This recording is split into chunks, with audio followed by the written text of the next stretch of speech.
1, 2, 3, 4. Chant down Babylon kingdom, team make we chant down Vatican now. Bang bling bling, chant down Babylon kingdom, team make we chant down Vatican now. Chant down Babylon kingdom, team make we chant down Vatican now.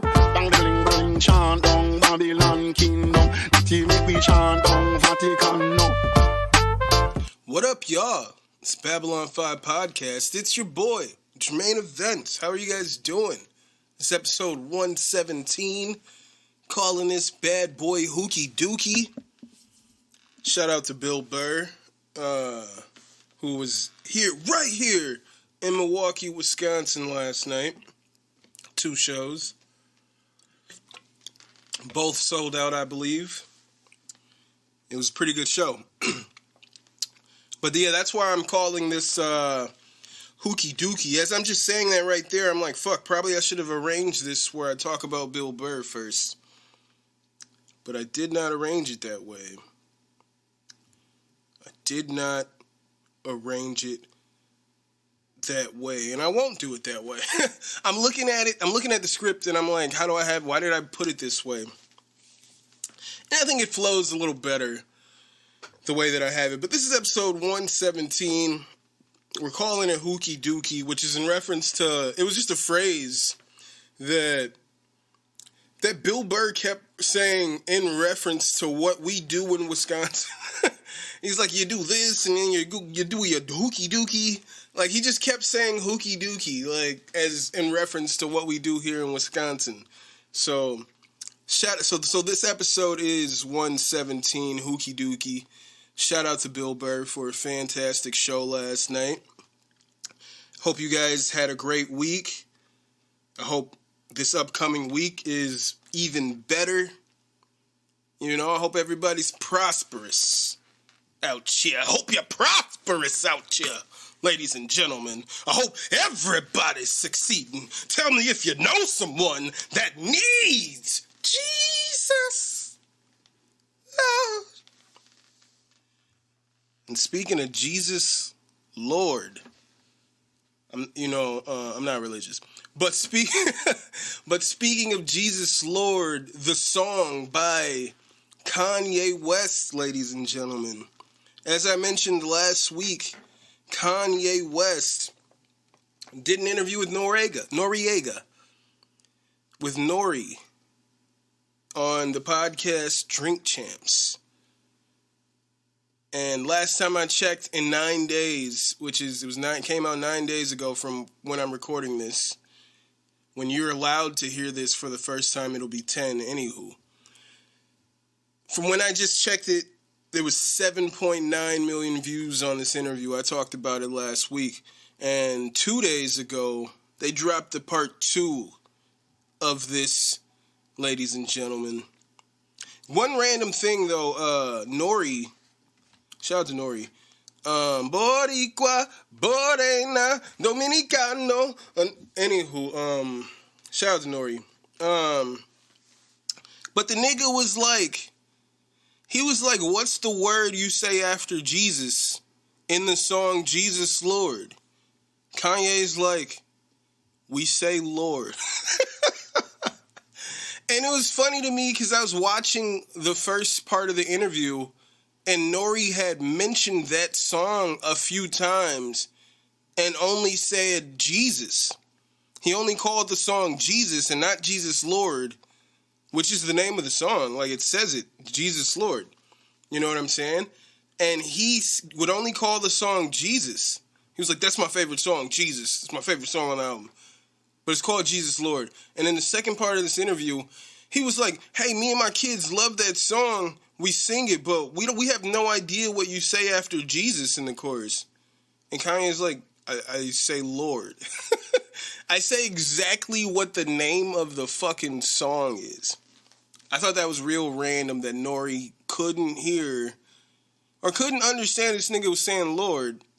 Apparently that's Swizz Beatz that's singing Jesus Lord on there.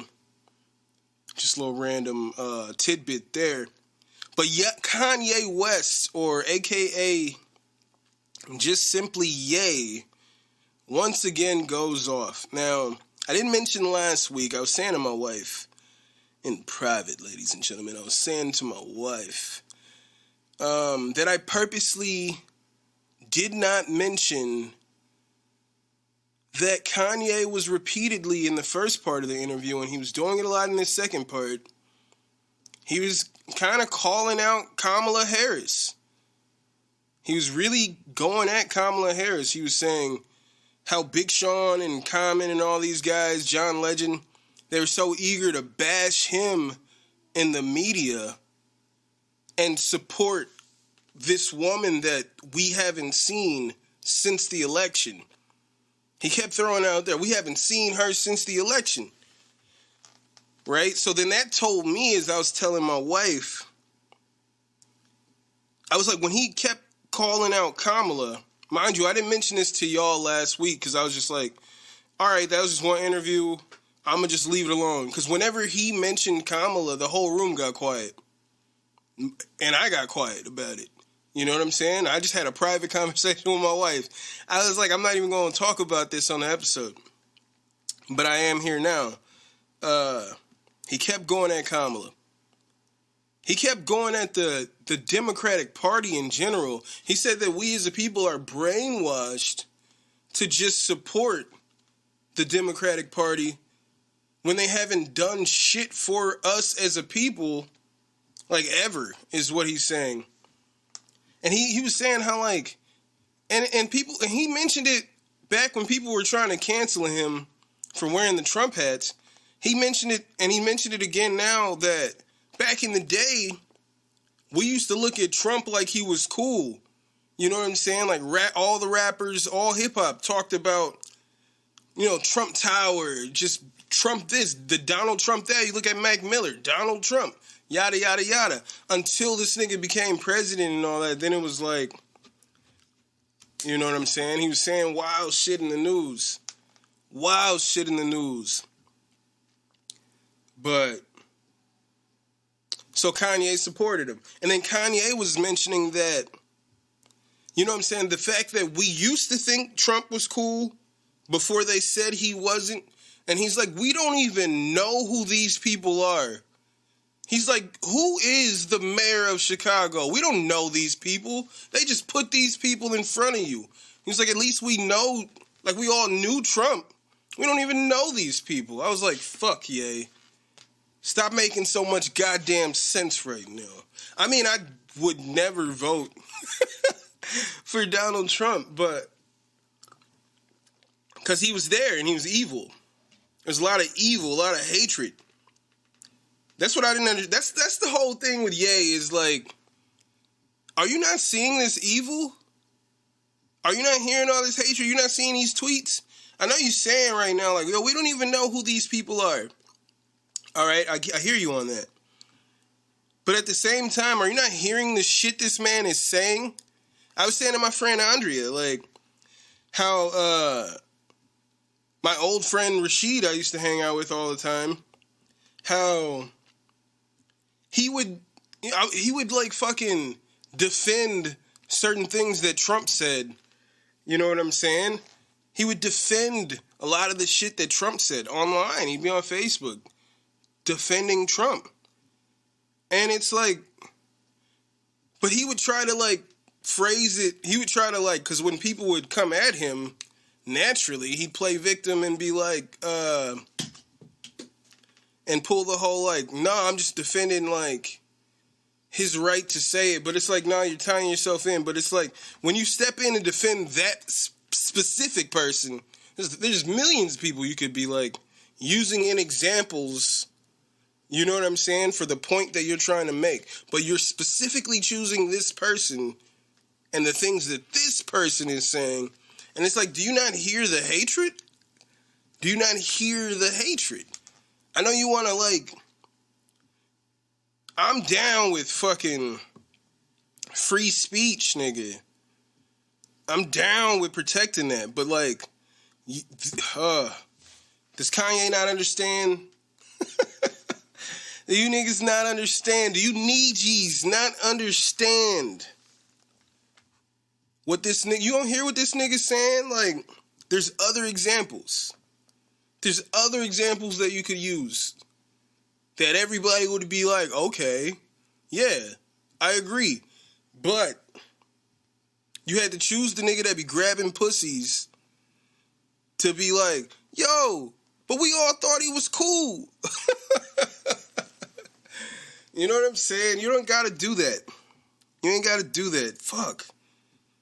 It's just that, you know, he's making sense in the point that as far as candidates are concerned, the only ones we really know would be like Trump or a Biden, because they had previously put that random ass nigga in front of us, you know what I'm saying, years ago. So we're used to this nigga.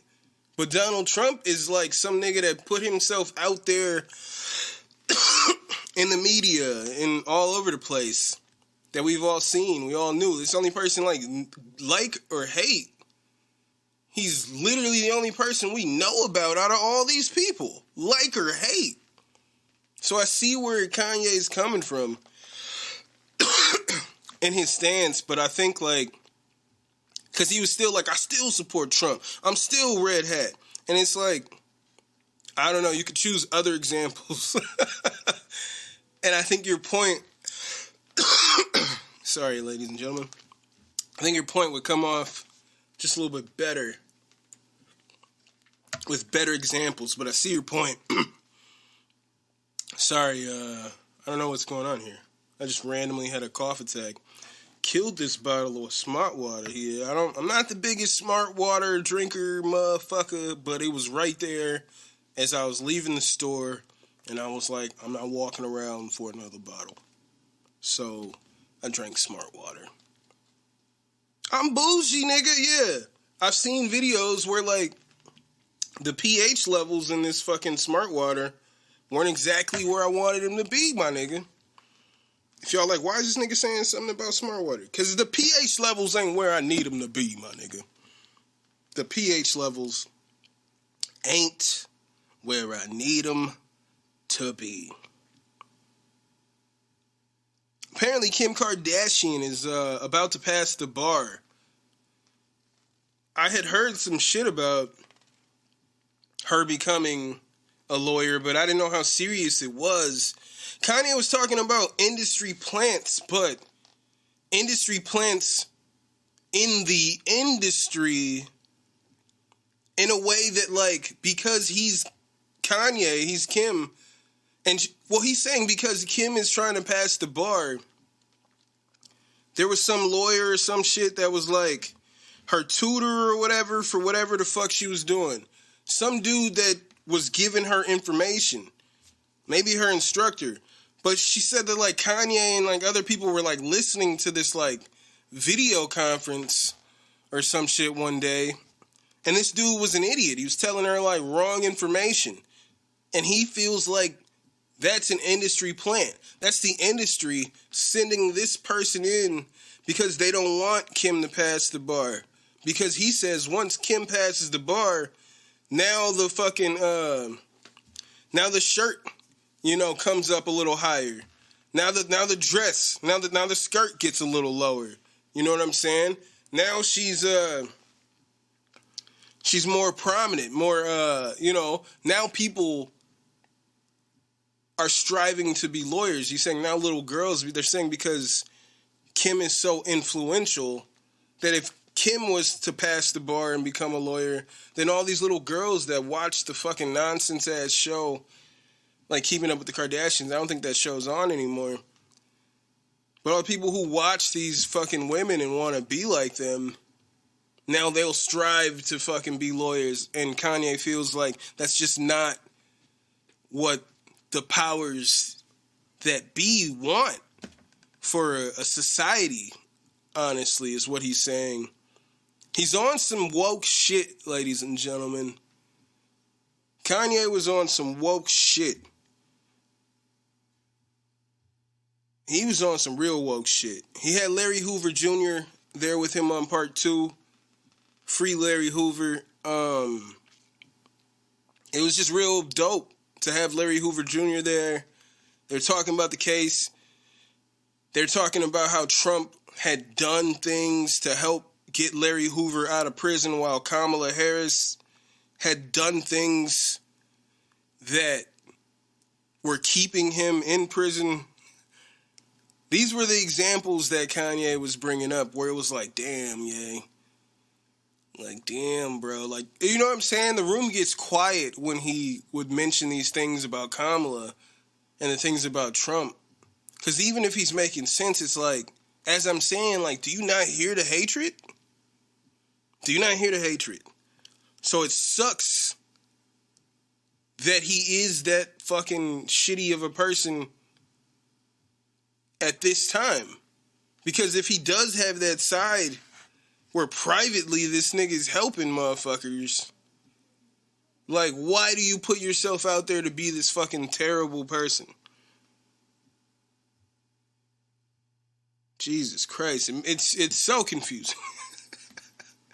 My favorite part of the interview is when he said he just wants the least amount of on-the-grid energy as possible. As my wife knows more than anyone, my favorite song right now is Off the Grid by Kanye West. I'm just obsessed with that song. Like, when I'm lifting here at home, I usually have that song on repeat in my headphones for a little bit. Then I switch to a little J-Rock. Win, win, win, win. Fuck everything else. Win, win, win, win. I fucking love working out to that shit. Gets me real amped. And Kanye and beautiful Kanye West fashion, which, it's like, honestly, bro, if you're serious about this, like, if you're serious about this, like, start doing it now. Start campaigning. Because I was saying to my wife, as Kanye, this is what I said to her in private last week. I was like, he kept calling out Kamala Harris. And I was like, the second thing that tells me about him calling out Kamala Harris is that this nigga really wanted to be president. You know what I'm saying? I thought, like, at the time when he was coming out trying to do his campaign super late, it was like Donda's coming. We knew that album was coming. You know what I'm saying? That was supposed to come last year. But, like, they were trying to cancel Ye because of the Trump hats. You know? They were trying to cancel Ye. So, since he wasn't in too good of a light, he couldn't drop Donda. But it wasn't too strong of a presidential campaign. You know, it didn't seem too serious. And I'm saying to my wife, like, yo, he keeps calling out Kamala Harris. I'm like, this nigga really wanted to be president. You know what I'm saying? He really wanted to be president. So he ends the interview with Yay 2020. Yay 2024. All right? Kanye ends the interview with the message, Yay 2024. So my thing is, if Kanye is fucking being genuine, if he's being genuine about running for fucking president, bro, start campaigning right now. Start going town to town now and picking up steam, because you can't fucking do it at a pace where these niggas got super PACs and all these fucking other people funding them. And that's what I'm saying, like, who are these people? That's what Kanye is saying. We know Kanye, but they're going to throw like 15... Who the fuck's Pete Buttigieg? I didn't know until fucking last election. I didn't know who these fucking people were. They just throw these names at you. And the only name we all are going to know is Kanye West. If Trump doesn't also run. We're not going to know any of these people.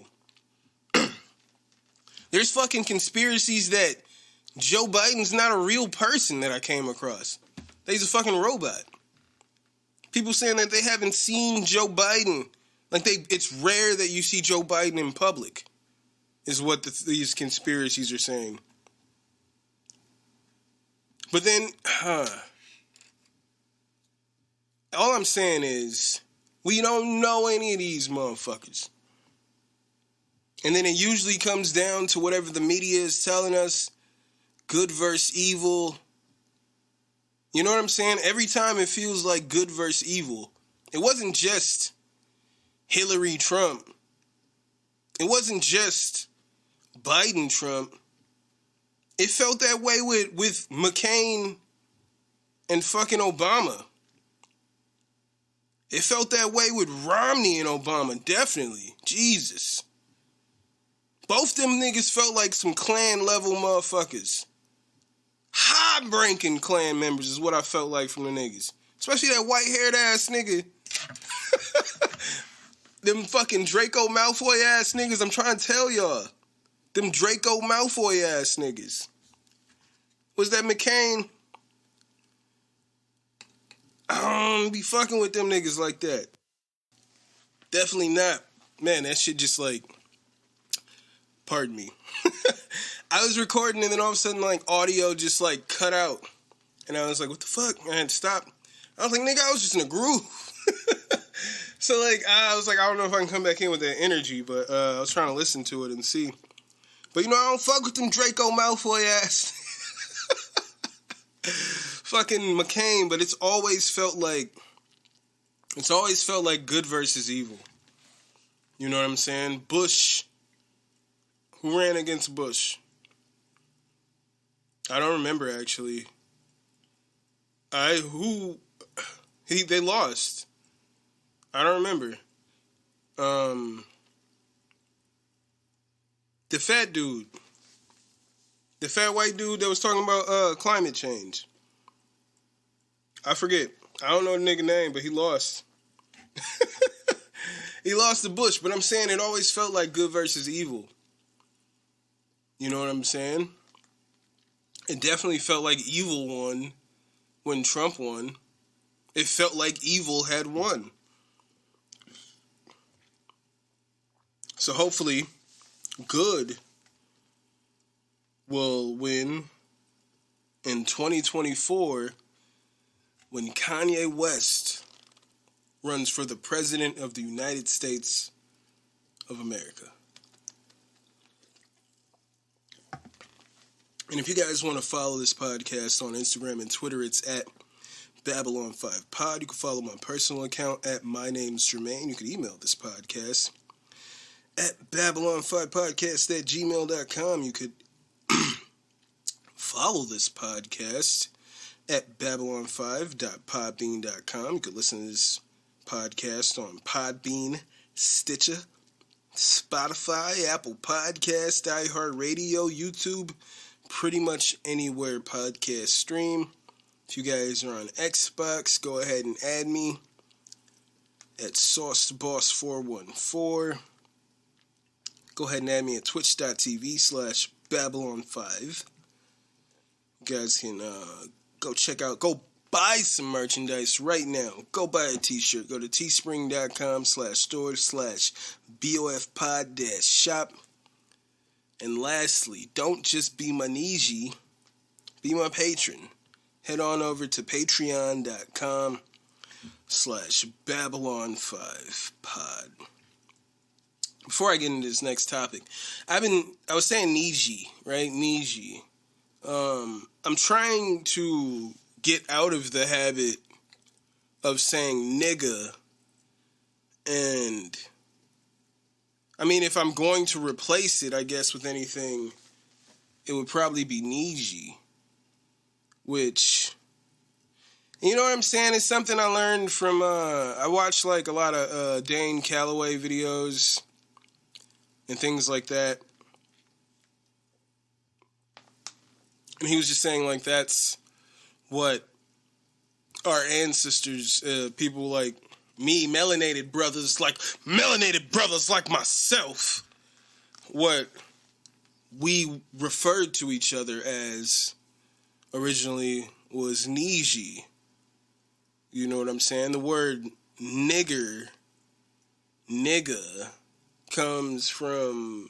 originates from the word niggard, which means like a stingy person, a very stingy person. And then that, like, nigger means like an ignorant person. None of it ever was like the proper word to refer to a brother, a friend. The proper word to refer to your common man is Niji. So, I'm trying to get into the habit of saying Niji. Just wanted to put that out there because I was like, I'm gonna say it, and like, if I don't mention at any point why I'm saying Niji, it's gonna sound just super random, like super random.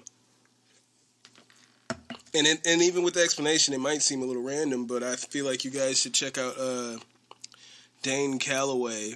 His channel is I'm Just Here to Make You Think. Check him out on YouTube. He's got some movies online, some documentaries for sale. He's got some pretty interesting information.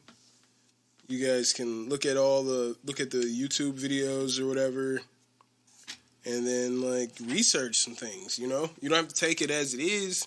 See what he's saying, and then search that shit. Look for it. Go to like DuckDuckGo and search that shit. Research it, because a lot of shit's interesting. And it'll be like the depictions of America. This wasn't even a topic that I thought I was going to get into. Like, this ain't even in here. But it's like the depictions of America from back in the day.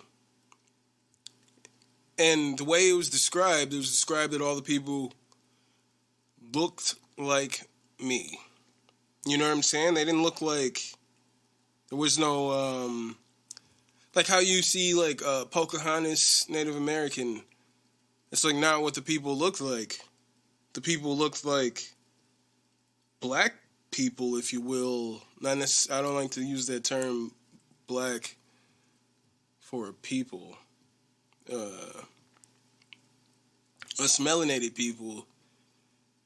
It's like if you look up these images of how like these like old like Italian like painters and things like that, it was called like Tamerica. And there's this there's this painting. I wish I could find it and like post it on my Instagram for you guys. I can go back into Dane's shit and then find, wow, they fucking I did not search it, but they switch it. I didn't even, as I'm searching for Tamerica painting, it auto-corrects it to the America painting, which is not what I'm searching for. I'm searching for Tamerica. Anywho, so that's where I'm on Google right now. That's why I was saying go to DuckDuckGo. All right? Disgusting. They've edited the thing with Dan Calloway. He'll show how like the original paintings of American scenes, man, of these natives, the indigenous folks of America. They look like me. But in a lot of these paintings, they're edited to have lighter skin, and then those are the images that you may have even seen without even realizing that these images were edited. The whole point of it is like, you know, as you get older, when you're young, you go through that school system. And you go through that school system, and then you learn all this shit about history. You know what I'm saying? That's bullshit. And you might be like, what are you talking about? It's bullshit. It's like, let's say, hypothetically, me, a little boy. All right, I go to, like, daycare. Make friends. Of all races. All right? Let's say my best friend's a white kid.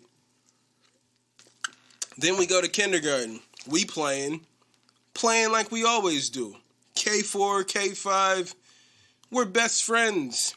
Then we go to first grade. And we learn together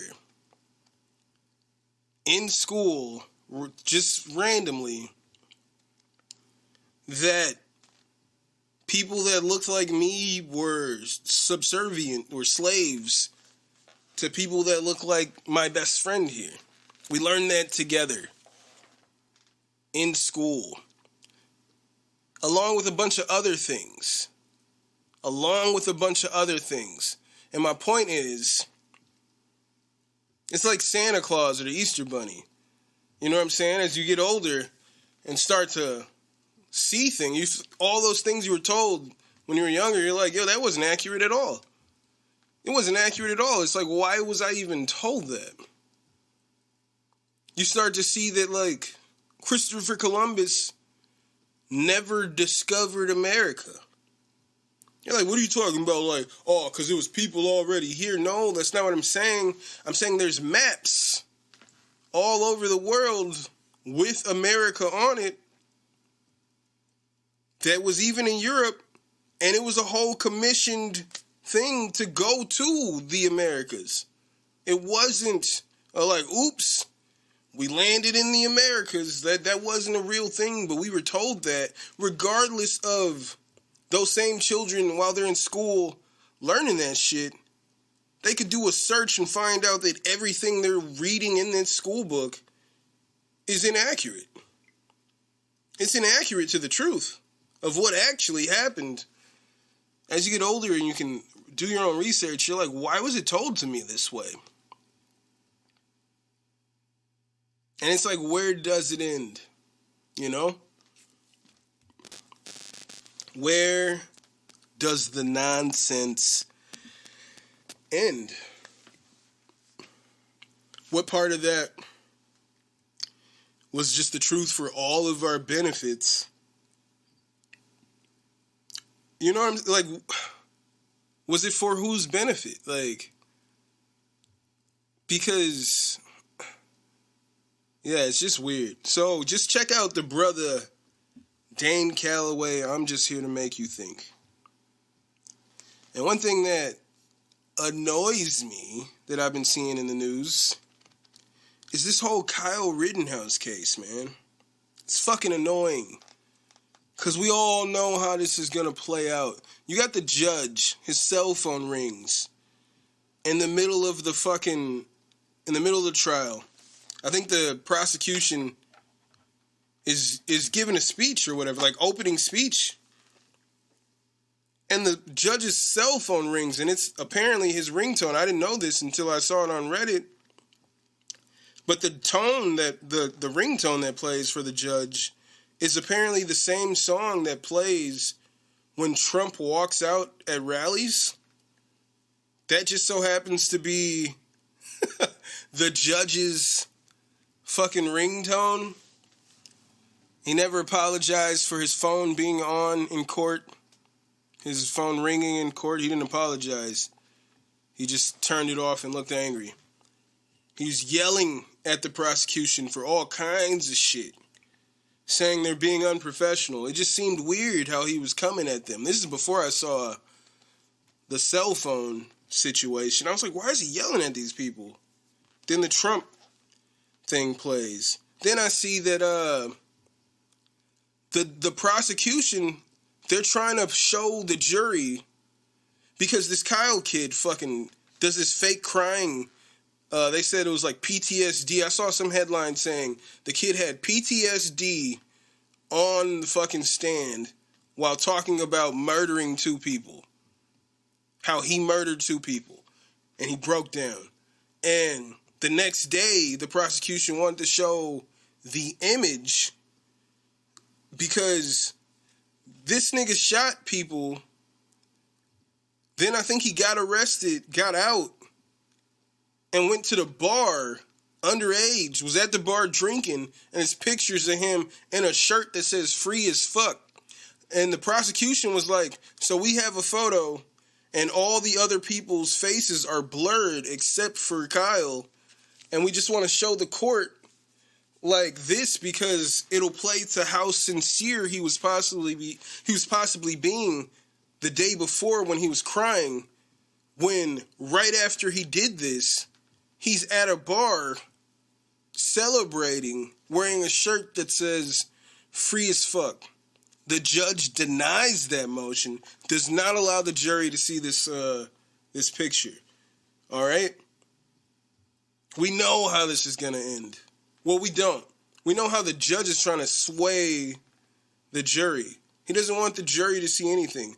And also there was a video that, yeah, I guess they played a video of Kyle Rittenhouse. It was where he, like, was riding by. It was like a riot or something was going on. And he was going by saying, I wish I had my gun. Right? Because there's, like, looters or some shit happening. Like, shoplifters were looting. Or looters were looting. Looters were looting. And, yeah, so and that was happening. So he said he wished he had his gun. And then a few days later or some shit like that, short time after that, he had his gun and killed 2 people. And the judge yelled at the prosecution because he said playing a video was unfair because him saying he wished he had his gun while looking at these people protesting had no connection to him then murdering 2 people at a fucking protest. The judge screamed at them and said it had no connection. He's trying to sway the jury to say this man is innocent the best he can. He's trying to... I don't even understand how they haven't already removed this judge from this case. It doesn't make any sense to me. As soon as that fucking cell phone rang and it was Trump's theme song as his ringtone and, like, denying them the show, the free as fuck. Like, are you guys seeing this? People should be like, hey, man, you're putting it on a little strong here. We're going to have to ask you to tone that down. Because Jesus fucking Christ. Just be fair, man. They're talking about it's going to be a mistrial, a potential mistrial, because I guess the prosecution, like, brought up a piece of evidence or some shit that they weren't supposed to bring up.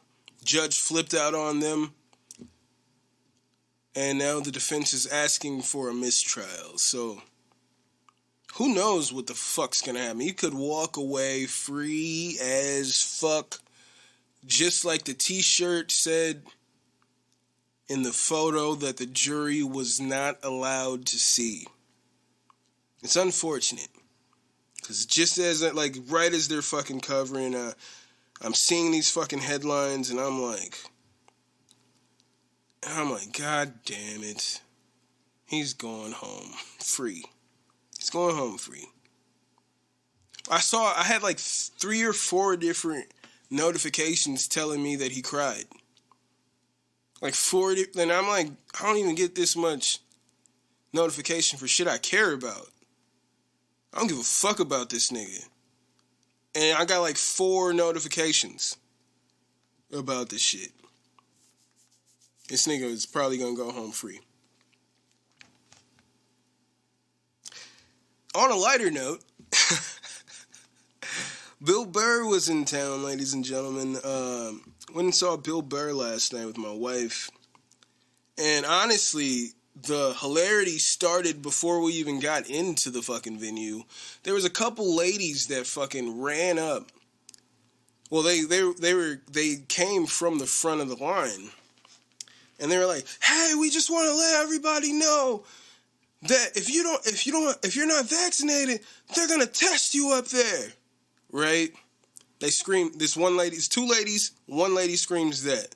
Nobody responds. And then the other lady was like, yeah, they're testing you up there if you're not vaccinated, and then you have to wait like 15 minutes. Right? Right? And nobody responds to that. And they're just like, oh, all right. Whoa, we're just saying they're going to test you if you're not vaccinated. And they just like walk off like, I guess they didn't want to see the concert. And it's just like,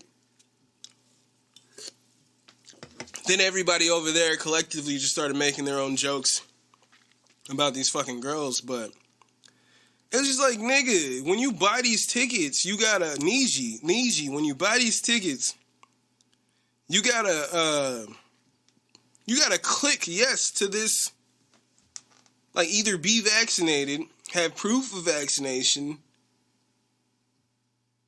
or be tested, or have a positive test. It says all this. You know what I'm saying? It says all this on the website when you purchase. And these psychopaths, they walk up. You know what happened a few days ago before the show? I got an email with a reminder of this. I got an email with a reminder of exactly this. And yet these two ladies are like, hey, we just want to let everybody know that they're testing you up there. If you're not vaccinated, they're testing you up there. And it was hilarious, though, because, like, once we get into the venue, we missed the fucking opener. I have no idea who opened because it was so long. The lines were so long to get, a drink that we completely missed the opener. It was one opener, and, like, right after we got our drinks, it was like we were walking in, and they were like, ladies and gentlemen, Bill Burr. It was like, fuck, let's get in our seats. And the first thing he was talking about was like, was niggas on different sides of like getting vaccinated or not getting vaccinated. It's like everybody's getting caught up in these arguments. Niggas like, Niji's like, he's like, I don't want to, I'm not trying to give up all his jokes, but he was like, have you ever as a vaccinated person been talking to a non-vaccinated person? And or let's do it the other way around first, and then the non-vaccinated person is talking to a vaccinated person, and the vaccinated person is never like, oh yeah, you know what? I never looked at it that way. You're right. That's never happened. And he's like, and has the non-vaccinated person ever gone, well, you know what? I think I'm gonna head down to CVS right now, bend over, and they can poke that the vaccine right in my ass. You know what I'm saying? Like, it's like, no, there's no reason to have these arguments. Because, no, you're never going to get the other person to see your side of it. But the show is dope. He kept saying we do our Hookie Dookie shit here in Milwaukee. Nigga threw out some Dahmer jokes. He had some good jokes, man. Talking about, like, crazy people. Well, he was talking about the homeless problem. And he was saying, like, the main reason there's a huge homeless problem is because we used to have mental health, like mental hospitals back in the day. Where, like, if somebody's sitting out there, like, masturbating in front of a diner while you're eating breakfast, he was like, back in his day, you can only do that for, like, 5 minutes before two guys would show up dressed like nurses and then put you in a straitjacket and take you away. And he was like, you do that for 5 minutes, all right, tops. And, like, now, that's just what it is. So all these people are fucking homeless now. The other shit he was getting into, man, he was getting into a lot of shit. So I don't really want to, like, it was a longer set than I thought it would be. I guess his sets are usually longer. But, I mean, compared to, like, most comedians I've seen, I felt like his set was, like, a lot longer, which I thought was pretty dope. But it was pretty funny. It had some touching moments that fucking pulled at my fucking heartstrings. He was talking about his daughter and how he didn't want to, like, be like his dad and you know, because he was afraid of his dad when he was younger. And just, like, a lot of these things, man, it was just a pretty amazing show. If you guys have a chance to see Bill Burr, if he's in your town, I would definitely take the opportunity to see Bill Burr, man. It was a fantastic show. I wish he used that footage, because they were filming. I wish he used that for the special. He was talking about the WNBA, and some woman was screaming out in the front row how she doesn't watch the WNBA, but she watches the NBA, and he's like, that's the problem right there. Like, I don't know, you gotta see it all, but, like, I would love it if he used that footage, if he could, or some footage from our show or in Milwaukee. I don't think I've seen too many people do, like, a special from Milwaukee, so, like, that would be cool. Probably we haven't had a special from Milwaukee since, like, the 7 Bad Words. Like some fucking George Carlin at Summerfest shit. I feel like we haven't had one. Maybe I'm wrong, but that's just what I'm thinking. Yeah. You know, I've been rewatching, but yeah, watch Bill Burr. If you guys don't know much about Bill Burr, check this boy out. Check that boy out. It said he got a new show called A Moral Compass. I haven't checked it out yet, but the things that I've seen about it, the reviews, they're saying it's pretty hilarious. All the stand-up's hilarious. Seeing him live was pretty awesome. And he's also in Breaking Bad, which I've been rewatching lately. The other day I was watching it, and Bill Burr was just like, if you guys follow me on Instagram, you saw this.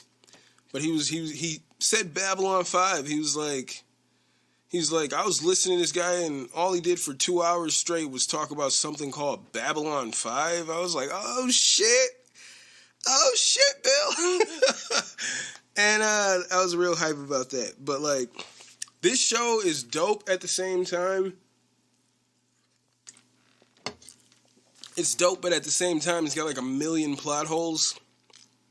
Right? 1 million plot holes. And, like, right away, season 1 or 2, I don't know, man, there was so many plot holes. Like, so Tuco, right? Tuco Salamanca, the crazy nigga who they were scared of, took him down to Mexico because his boy disappeared. And he didn't know what happened, right? His boy disappeared. Turns out his boy that disappeared was dead because a car fell on him when he was getting rid of a body. Now, this is, I mean, let's break this down, what happened. Because it really made no fucking sense to me when I was watching this as an adult. Like, I mean, I was watching it as an adult before, but like, you know what I'm saying. I'm older now and I'm watching. I'm like, yo, that made no fucking sense. Tuco isn't driving himself. All right, they meet with Tuco. Walter White and Jesse meet with Tuco. Tuco has the fat dude that's driving, and then he has another dude with him for whatever reason. But Tuco's not driving. Oh boy, that's in the back that I'm just like, I don't know why he's there. He comes with him. He's just like, you remember who you're working for. And Tuco's like, you think they don't know? You think they don't know? And whatever. And Tuco beats this dude to death, right? Beats that dude to death. And then they, he beats him. And then they throw him in the car. Tuco gets in the passenger side. Fat dude gets in the car, in the driver's seat, drives off, right? Then they come right back because dude's dying. Tuco beat the shit out of him, and they're like, save him, but they can't. He's dead. Like, it beat the shit out of him. And this is what really fucked me up. Tuco tells the fat dude that was driving to get rid of the dude's body. And he's like, nah, Tuco, we can't do him like that. And he was like, I'm not going to ask you again. And so dude drags off his friend's body at the shipyard, at this fucking whatever yard. It's like just a wreck yard, just fucking cars smashed together everywhere. Like a junkyard. Yeah, it's fucking junkyard. So he drags this body, right? I'm telling you. He was driving, okay? He was driving, and then he gets out of the car and drags this body off. Now, fast forward to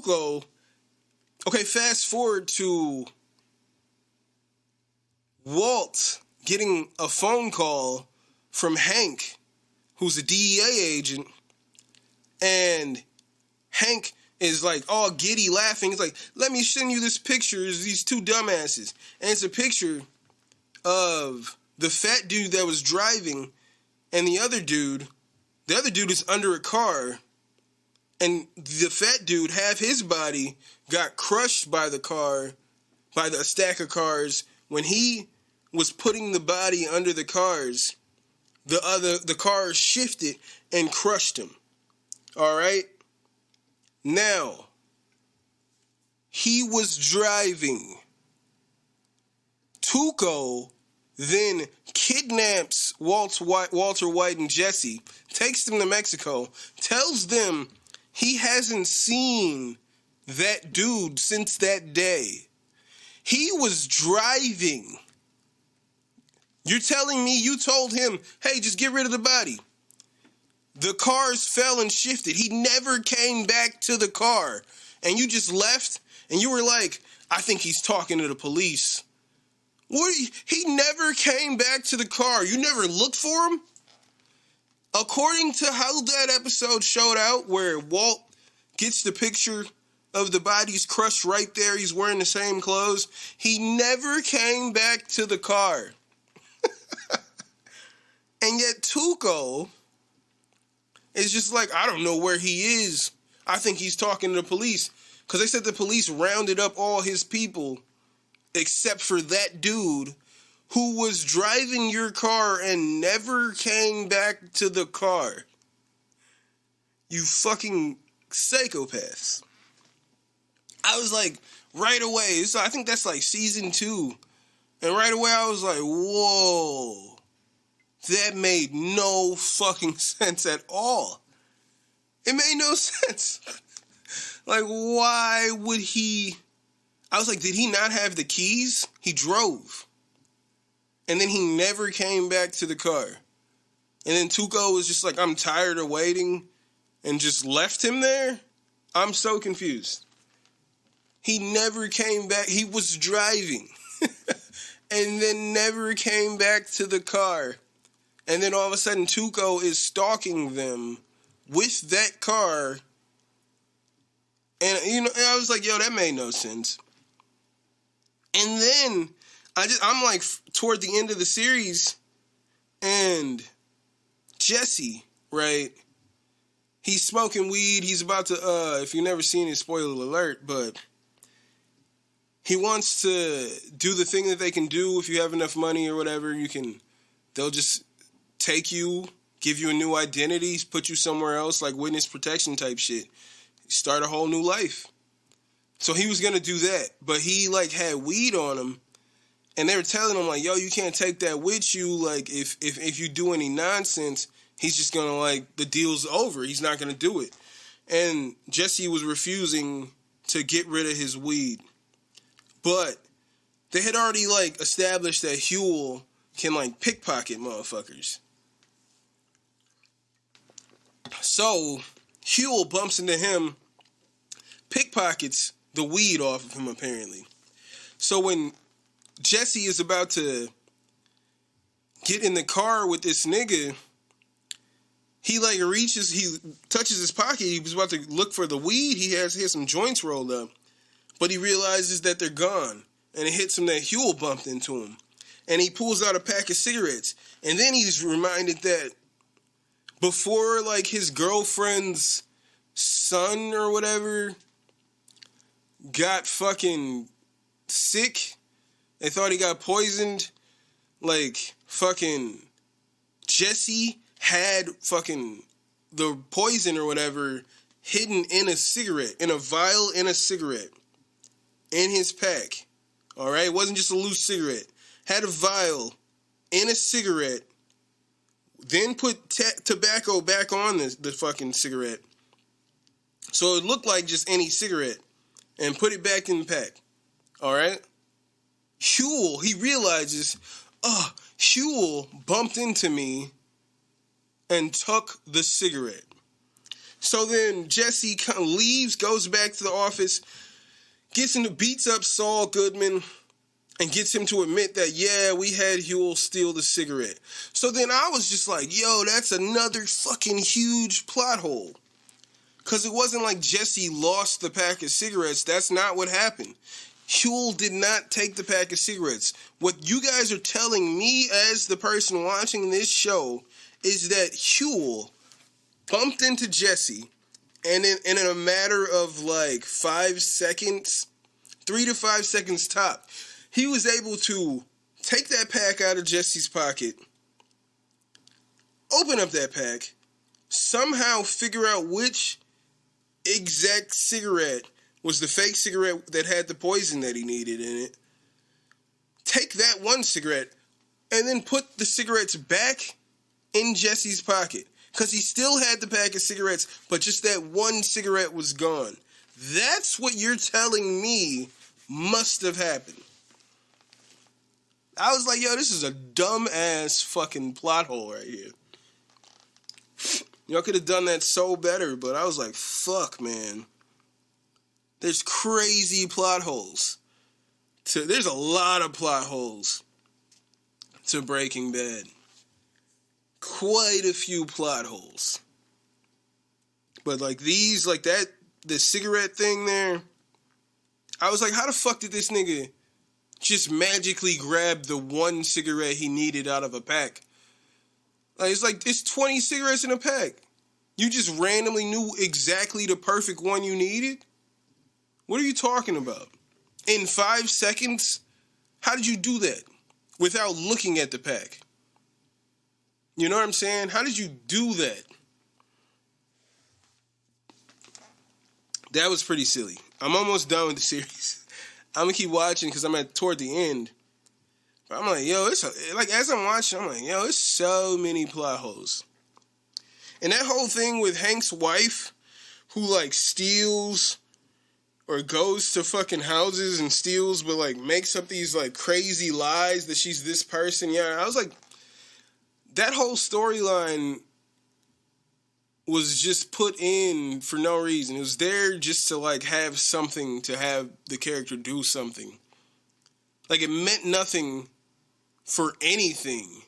I mean, I guess without her doing the shit that she does, then Hank would have probably never even got the files with, you know, to even get on the case of what was really happening with Fring and everything.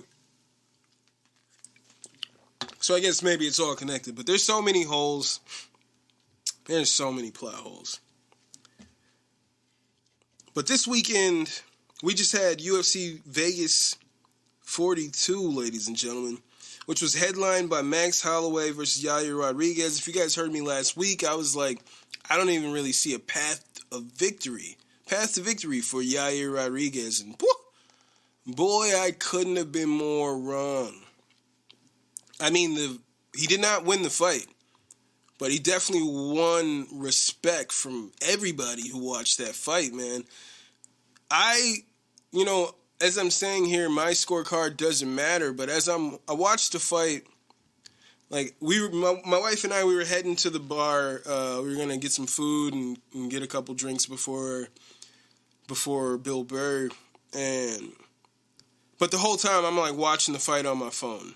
So I missed like some of the first round, but I saw most of the fight on my phone, and then I watched again like when we got back home. And I'm like, am I crazy?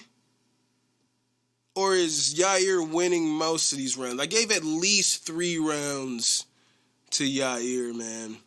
Yair was fucking...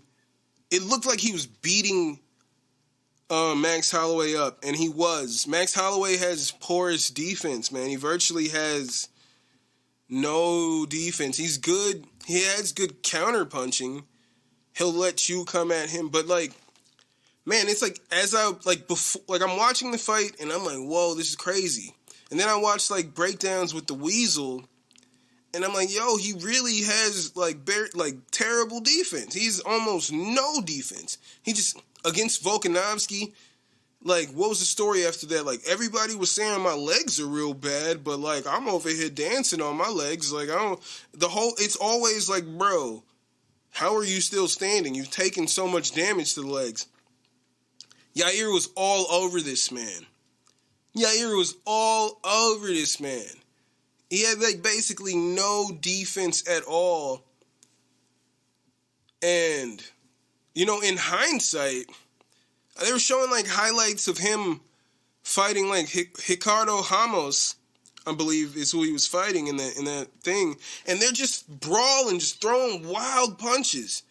But Max happened to get the better of the exchange, but it didn't look too skillful. It looked like they were just winging punches, man, with no defense.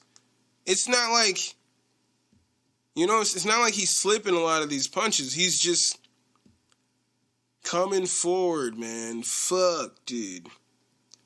He comes forward, tries to get that pressure on you, and if he can get you in that box and, like, overwhelm you, then that's his game. But it was not really working too well against Yair, man. Yair was catching him with that up elbow. Yair was catching him with some fucking shots, snapping that head back.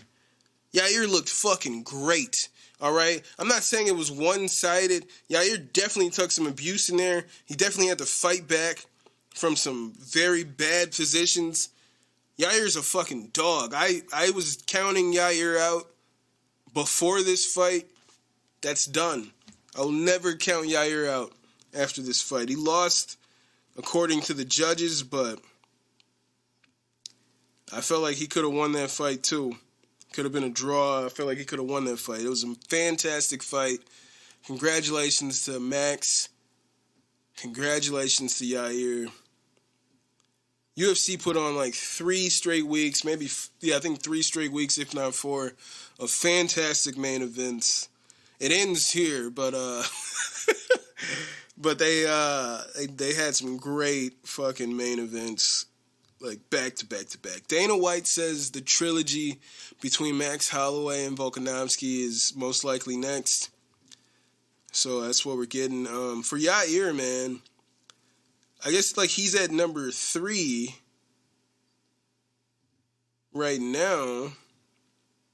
So maybe next for him would be Brian Ortega. If not, Giga Chikadze. I think that would be a crazy fight. Giga's a problem for most people at this division. I think, man, after what I saw in that fight, like, Yair was hurting Max with the kicks. I think that Giga kick could really, like, Yair was going into that fight saying he intended to finish Max, and I thought that was silly, and he looked like he damn near could have. He was fucking them legs up. Like, I thought, even Dana was saying, like, after the second round, I thought that he wasn't going to be able to get out of there with how his legs were. He was limping. He was limping walking back to the corner after the second round. I thought, like, it was over. And he's still taking abuse on them legs, but he was somehow able to do it. So, Yair's going to have to rest up. Then we see what happens. Conor posted a video of him staring down Max. Like, when Max is on TV, he's pacing back and forth. And then just, like, fucking doing a stare down with Max. I think, honestly, after what I saw, I think Conor finishes Max. Man, I think he finishes Max. God damn, I think he finishes Max. Because he'd be too much. The way Max has, like, no defense, and they were saying how, like, Conor pretty much set the blueprint on how to beat Max. And then people like Dustin Poirier, Yair Rodriguez pretty much followed that blueprint that Conor put out there. And I feel like Conor right now would be a little more powerful. Well, definitely more powerful than the first time they fought. I think he'd be too much for Max. I think he wins that fight if that happens. Next weekend, as I said, we got UFC Vegas 43. It's headlined by Ketlin Vieira versus Miesha Tate. As I said, we've had weekends of about 3 weeks at least of amazing main events, and it ends with Max and Yair. Ketlin Vieira versus Miesha Tate does not tell me that this should be a headline fight. Like, Vieira's coming off a loss to Yana Kunitskaya. All right, now she's in a main event with Miesha Tate. This fight does not excite me at all, ladies and gentlemen. Makes no sense to me that it's the fucking main event. What they're trying to do, clearly what the UFC is trying to do, is just capitalize on Miesha Tate's notoriety while they can. Just push her up with whatever, like if they could put her in a main event here to just get her name out there, keep her in people's minds, then they could fast track her to getting that ass beat by Amanda Nunes. But at least they can make their money off of her in her return while she's here. So that's all they're trying to do, but I'm not really interested in this fight. I'm unconcerned with the outcome. Now, what I believe is the real main event, the fight right before this headliner, the co-main, if you will, is Michael Chiesa taking on undefeated Sean Brady. Undefeated Sean Brady, who is a wrestling-heavy fighter, and Michael Chiesa, who's known for his grappling. They've got the commercial now with him and Justin Gaethje. They came out. That commercial came out like maybe 2 weeks before Chiesa's last fight, and they were saying that if Chiesa won that last fight, that he would have been right in position for a fight with Kamaru Usman. Unfortunately, he got choked out in that fight by Vicente Luque in the first round. So now here's his return fight against the undefeated Sean Brady, who everybody knows his game is to take you down. But everybody also knows that Chiesa is the best on the ground. I mean, he was submitted in his last fight. I feel like it's just like Chiesa kind of chokes in big moments, but when that pressure's off, he shines. He shows you just how good he really can be. And I think that's what we're going to get here. I think Chiesa is going to come in there and win that fight. He's going to come in there and get the job done. It's not a headline fight. So I feel like the pressure's off. And, we saw him when he fought Neil Magny. It seemed like he just completely just dominated Neil Magny. I feel like there's levels. This is going to be the toughest test for Sean Brady thus far. And I just feel like Chiesa is going to come out on top. That's my pick for UFC Vegas 43. If you guys want to follow this podcast on Instagram and Twitter, it's at Babylon5Pod. You can follow my personal account at My Name is Jermaine. You can email this podcast at Babylon5podcast@gmail.com. You could follow this podcast at Babylon5.podbean.com. You can listen to this podcast on Podbean, Stitcher, Spotify, Apple Podcasts, iHeartRadio, YouTube, pretty much anywhere podcasts stream. If you guys want to add me on Xbox, my gamer tag is SauceBoss414.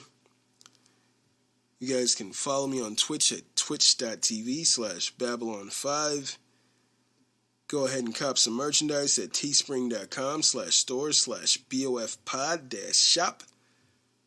And head on over to patreon.com/Babylon5Pod to be my patron for just $1. And as I said, ladies and gentlemen, this is episode 117. Thank you guys so much for being here with me another week. And I will see you when I see you. I'll holla. Chant down Babylon kingdom, that make we chant down Vatican now. Bang bling bling, chant down Babylon kingdom, that make we chant down Vatican now. Chant down Babylon kingdom, that make we chant